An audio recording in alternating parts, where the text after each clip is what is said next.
This video is made possible by the EA Creator Network. So the purpose of today's video is what we're going to do is we're going to teach you how to play Altar. Spent quite a bit of time on Altar already. Really want to explore the abilities and give you guys tips. So day one, the purpose of the series is going noob to pro. So as a new player, if you take Altar, that you're not just testing things out, you already got some tips under your belt, you know what to do and kind of explore and know the little details about the abilities right off the rip. So that's the whole purpose of this. And hopefully day one, it knocks you in. If you're a day one player and you're about to go for a rank 1 on Altar, that speeds up that process just a little bit more. So let's discuss some of the abilities, and we're going to start with the passive ability for Altar. I'm going to showcase some gameplay on how this works and some tips. So I have to, because the way the passive works is that it's a gift from the Rift. So essentially what you can do is you can see death boxes. And what's crazy is this essentially, if you're a Loba main, this is going to step on your toes a lot, I'm going to be honest. You can't grab a shield core, you cannot. But you can grab any other item. You can grab ammo, you can grab a gun, you can grab batteries, heals, whatever that you need. But it can't be a shield core. So there is that. But at the same time, that's extremely busted. There's two things that you get tips from this. Number one, you actually can tell if there was deaths and knocks whenever you approach the battlefield. That's major information right off the rip. So you know, and you can grab what you need and grab ammo in case you're a little low, and you can just go right into the encounter. So let me know what you feel about this change, this kind of, when I say change, stepping on a Loba specifically. So we have Altar coming into the game, really making a pretty big splash right off the Rift there. No pun intended. Now we're going to discuss Altar's tactical ability, which is going to be the most iconic thing that you're going to use and have probably the highest skill ceiling of. This is called Void Passage. It creates a portal passway through pretty much two surfaces. I consider this pretty much the legend that's going to be able to breach any wall. So if you watch my other guide with the buffs and nerfs about every legend, you'll notice that if somebody, blocks off a door, you're going to be the legend to be able to sneak in and get in and out of that building from multiple different angles. And you have the depth here, and this is some of the early tips I want to give for you guys that are really important, is that this is going to take a while to learn where every single portal can drop. But if you hold down your tactical, you're going to be able to see what depth you can push. You can push about 20 meters. It's about 1 second for you to phase in and out, give or take, but it's about 20 meters. And sometimes, even if you put it at an angle, you'll notice that it sometimes pops up top. There you go. You see that as an example. Here's another little tip, that if you point it directly up, I'm not really quite sure on the max distance. You can see here this is quite a bit of distance already. If you look away, that's pretty far already. If you take it up, then you can pretty much skip up. What I'm going to do is I'm going to cut some footage where I gave an example. You can essentially steal somebody as well. If somebody is just standing right below you, you can probably get them to port down and fall right on top of you, which is pretty nifty. I did it to kind of sneak up, and then whenever you sneak up, you can pair this with one of the abilities as well. Here, seeing with portals. Once you highlight them after the phase, you can see their health bars. So if you want to breach and you want to get that information, I would highly recommend doing that. You get 20 meters to kind of persist through, and you can really go through quite a bit. So what I'll highlight is the depth of how far you could go up if you need to, which is really fascinating. So you got the rope there and you go up. Look at that. That's a fantastic push, especially if you know that the area up top is very tight and they see that, they're going to fear it. But if they go down, they can definitely come down and fight you. But it really gives you the ability to go back and forth. And the duration of this is quite long. So I'm going to give you now the timing of that duration. So let's go ahead and talk about that. Phase timer lasts for about 15 seconds, approximately. That timer is fantastic for you to really get away and push through. This can save you time on climbs. If you need to push through and kind of climb up to avoid that messy climb. Here's one on screen that I want to kind of talk through. So we're going to cut to some gameplay here real quick. Now this gameplay, which is interesting, is that if you're trying to run away and juke an opponent, you can go through and then double back again because they don't have the tactical and they can't really highlight if you're going back. But the time, and we're going to cut back here, I'm going to use this tank as an example of going through. Let's say you're just trying to fight an opponent and juke them back and forth. Going in and out is really fast. Now if you go too fast, you'll run into this, but you do have that second, 1 second, 1 second, 1, and you have that timer to keep going back and forth. It makes it really, really hard to fight, especially if you have movement. Let's say you can pair this. Let's say if you did like a super glide and you bounce around. I didn't hit it that time. But if you were to wall bounce, super glide, go around, go through the port and keep juking them, you can do a lot of maneuvering here. It's almost like having a free timer as Wraith going back and forth where you can't get shot. And it's absolutely nutty. So the ones that really are strong with this is the right side here, and you can reduce the cooldown by an additional 10 seconds. Again, 20 meters is the distance. Great breaching legend. Everyone can go through. Remember, your opponents can go through as well. Remember that line, again, has some height to it, but you got to get creative. Sometimes you'll put it through somewhere. You never really know where it's going to land. Here's an example. And then it ports up there that way. So this is why I say it's going to take a long time to memorize where all these little weird spots, because you'd be surprised even looking at the ground randomly. And here's another tip, will actually cut you through a random location. So if you're running away from somebody, you never know where this could land. And then all of a sudden you're like, wait a minute, where did I go? And they don't know either per se, because you put it on the ground. And so you kind of have that ability and to go right back up and juke them and then fight, right? Especially if they're trying to hard chase you and you're trying to juke them. A lot of early tips here and a lot of advice, but if you spend the time thinking about where you can put this, it's going to benefit a lot. And you just kind of explore. Even in here, if you spend a lot of time and just smacking this around, you can see the other end of it where it shows like the gold and you say, okay, I can put it there. I can't put it here. That you'd be surprised through that wall just how much you can actually net through and say, okay, I can't connect here. Let's go there. And then you cut through and then boom. It's a one-way portal. They can see it, but then how do you get up there, right? So you got to think those through.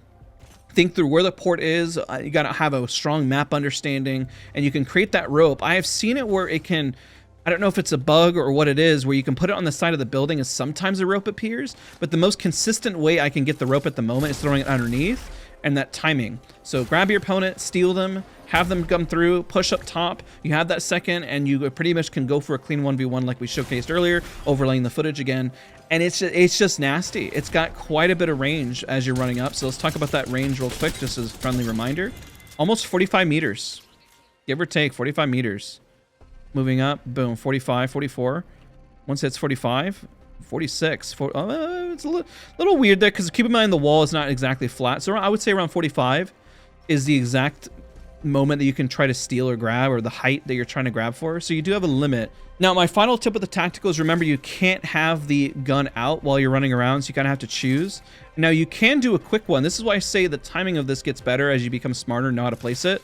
And if you don't, then you kind of get this weird animation. But if you're smart with it and you're fast, you can just press a tactical and not hold it. Holding it, I would say, is for the early on in learning, but if you become a master of this ability, I mean the counterplay and the speed, right? And just throwing it around and saying, okay, well, I can't hit that. But if you know, you're like, we're breaching right here, go. And then you go right in, and then boom, without thinking, you kind of buy yourself a lot of that downtime. So next, what we're going to discuss is the ultimate ability. Now, just a friendly reminder as we get into her ultimate ability that Alter is a skirmisher and she can see care packages. Now, let's discuss her ultimate ability. I'm going to discuss all of the synergy between other legends, because I think Alter coming out of release is going to be one of the more insane legends that's going to shake up the meta, to be quite honest. I think it's going to make massive changes in how people play Apex Legends. I really wholeheartedly believe that. Void Nexus creates a regroup point that all allies can remotely interact with and open a phase tunnel back to the location.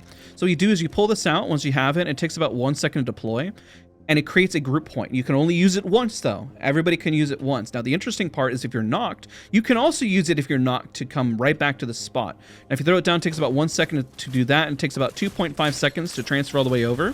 So 2.5 seconds approximately pass, give or take, and this stays about 10 to 11 seconds because they can still chase you. And you'll notice that it kind of goes through this full animation. It keeps kind of growing through, but after around 10 to 11 seconds, you even see in the video, and you can timestamp me as well, it disappears. Now, once everyone has used this Nexus, then the ultimate ability goes away. Now, the interesting part, I'm going to overlay footage while we go back and we grab another one of her ultimates, is that this has a 360 area. So on the mini map, whenever I pulled it up, you'll see in game that you have a 360 ability to go back. So you're going to have people go for flanks, go for wide angles, and really push the boundaries. Essentially, the synergy here is that if you have teammates that are really scared to push and you put it down, it gives the ability to go back and hard reset. Remember, they can take it back to the Nexus point, so I recommend putting it around gas traps, putting it around Watson fences. Lifeline is going to be fantastic. We'll talk about the synergy, but I'm just kind of getting your thoughts here, right? And kind of really pushing the boundaries. Now, what we're going to do is we're going to put this all the way in the back, and then we're going to run quite a bit, right? This is going to be really far. And now the timer takes about 120 seconds, but you can change this. So as we're traversing, we'll talk about this. Now, with her ultimate ability, The really strong point here is the distance in which you can go. So we were discussing the distance a second ago. Some reminders here on the perks. We're going to cover the perks at the very end as a reminder. But you can reduce the ultimate cooldown by 30 seconds, or you can change the Void Nexus timer and no longer times out. It lasts for about 120 seconds. The distance already is quite far. I want to say it's about 200 meters by the time we'll be able to see here. If you are beyond that, then you can't do anything with it. So let's go ahead and go a little further back past the 200 meter mark. You can't press anything, so we're going to keep moving forward. And I believe it's about 200 meters that it'll let us, and there it is. About 195, give or take. It's not the exact port in. It kind of sometimes does a little weird movement there, but then when you're back, you're back. So this is a great way for your team to reset, have that power, have that ability for you guys, and just use it. It's really a great positional tool. Let's talk about the perks, and then we're going to talk about synergy with other legends. So let's break that down. So the perks here on the left side, you really have everything that handles the Nexus, right? You can reduce the ultimate cooldown by 30 seconds, or you can have the timer no longer time out and just have it up until it gets destroyed by the zone, or you destroy it yourself. So you have that option. Now on the right, this one's really great when you're pushing, because you can see highlights persist through attack phase and see enemy health bars after exiting portal. And unfortunately, I didn't have teammates to test this with, so I don't know if it handles with your teammates. Now, the interesting part here is the tactical cooldown can be reduced by 10 seconds if you happen to be somebody running around and breaching. So it really depends on the style and what you're trying to master. You're going to use more of the ultimate for team play, or you're going to use the tactical for breaching with your team. So, I mean, they're both really team-based, but I guess you kind of have to decide what type of alter you're going to be to kind of alter the fight, no pun intended. So with that, let's talk about the synergy, and we're going to go through each of them with the ability. So first off, what we're going to start with is talking about synergy with the tactical. The tactical works really well, especially with legends with a lot of high mobility and breaching and to get in, right? You can really get in and do a whole lot. I mean, any legend's going to benefit from this, you know, whether you're throwing tactical abilities in with smoke as you breach, you know, as you're trying to push, but any breaching legend, Mad Maggie's going to be able to also help really breach a building and kind of juke. Having multiple angles, you might say, well, the ultimate ability doubles up, it might not be as beneficial. Well, at the same time, that might be true, but juking somebody by busting down the door and then having somebody flank with the breach, there provides a lot of options.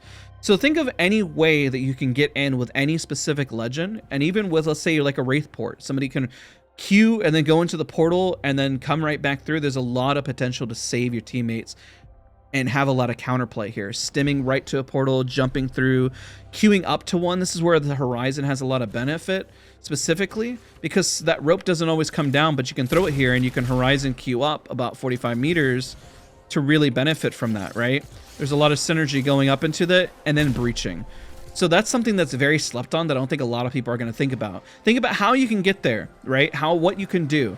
Maybe you put it up for a Revenant to climb up the wall. Maybe you put it up for a Valkyrie to fly up to that spot, to really juke, to really throw them off. Maybe it's not for you. Maybe you keep climbing and keep doing what you're doing. Worst case, they go through and they put a Nexus portal over there and get them right back. Remember, it takes about 2.5 seconds. It's not fast, but it is an option for you.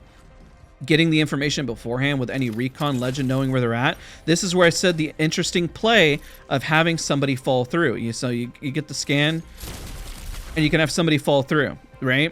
Now these are the test dummies, so it's not going to be perfect, but somebody could, in theory, fall right through that Nexus portal. The dummies don't really interact with it. I tested, I was messing around with it. It doesn't work. But I've had people fall through this. I've seen it by if they're kind of moving around, just kind of like a Wraith port, and they see it and they're like, oh, wait, I went through, because they can take your port. So use that against them and kind of think that through. And this is going to be synergy and tips. So kind of think what that would do, you know, and having that information, you throw down a seer ult, then you're going to be able to see everything, right? Having the fast reset from the tactical as well and the Nexus portal benefits from Gibraltar, Newcastle, putting the Nexus portal behind a Newcastle wall, you know, the ability to fast reset with a Mirage, Lifeline, Gibraltar. Really strong when it comes to conduit, you know, putting defensive barriers around the Nexus. When I think about the Nexus, and let's kind of segue to this, anything to defend it, it's like an old Revenant, essentially, right? You got to protect it. You got to put fences here because, I mean, opponents could come through. They can come through and take that and then push you, and then what are you going to do, right? Now, you could destroy it, of course, right? But you have to have that prefix ahead of time and really know when you want it to kind of disappear. So kind of have that forethought. But you want to protect it. You want to be sure if that Nexus is just sitting there that you're going to fence it. You can put Gen here. You can put a new castle wall. You can put some walls up to defend yourself. Have some fallback. Think about a plan. This is where you can have a plan in breaching, but you can also have a fallback plan, plan B, and like things if they don't go well. Right? So kind of really think outside the box when it comes to tips and synergy with this legend. And that's really going to help you succeed as you start to think about what you're going to do and how you're going to breach and what you're going to do on the other side of it. Right? It's a great solo play legend, but at the same time can be a great team play legend across the board. So if you're playing with your teammates, this is a great way to help your controller-based legends move around more, get them in and out of a fight, fence, juke them. I know one of the biggest synergies with Watson was Wraith's Portal, and having the fences there, you can really think outside the box with that. And across the board, there's a lot of power here and a lot of things such as we mentioned with the Horizon Q and so forth. So a lot here. I think it's this legend is, if my overall impressions, is going to come out of the box really strong. But unless you're watching guides like this, somebody is just going to probably suck on altar. I'm going to be very blunt. But the more time and love you put into this legend, the more rewarding it is. So if you're watching this guide, you really got to think outside the box on what you're going to do. Even the little small plays like this, as you kind of juke around and then keep baiting an opponent and then slide jump in afterwards and then going right underneath can do a whole lot. It doesn't seem like a lot, but that tack time, I'm gonna be honest, you know, getting in and out is pretty brutal and really fast. And the longer distance this is, if this was a little bit longer, imagine the time to get across back and forth and popping a battery is absolutely insane and nutty and can do a lot in terms of counterplay. So just keep that in mind. Hopefully these tips are helpful. Hopefully when you get out there, you don't feel like you don't understand how the abilities work and that you're useful for your team. Don't be afraid to just test this out. Throw that tactical everywhere. You never know. You never know if you're on a bridge and you throw it down below you, what it could do and where you're going to appear and what can happen. I mean, the same thing when, let's say you're on the ship or you're on a bridge. Sometimes it curves into an L shape, you know, and it really can surprise your opponent and how you position. Sorry for rambling. I'm really excited about this legend. If you can't tell, I think this is going to be a pretty big game changer. I'm kind of calling it now. And if I'm wrong, well, I'm wrong. So guys, hopefully this video is helpful. Hopefully you learned a whole lot about Alter and her abilities and how to use them together and some of that counterplay early on. Thank you guys so much for watching. Don't forget to leave a like, comment, and subscribe, and I'll see you guys all in the next one. Bye, everybody.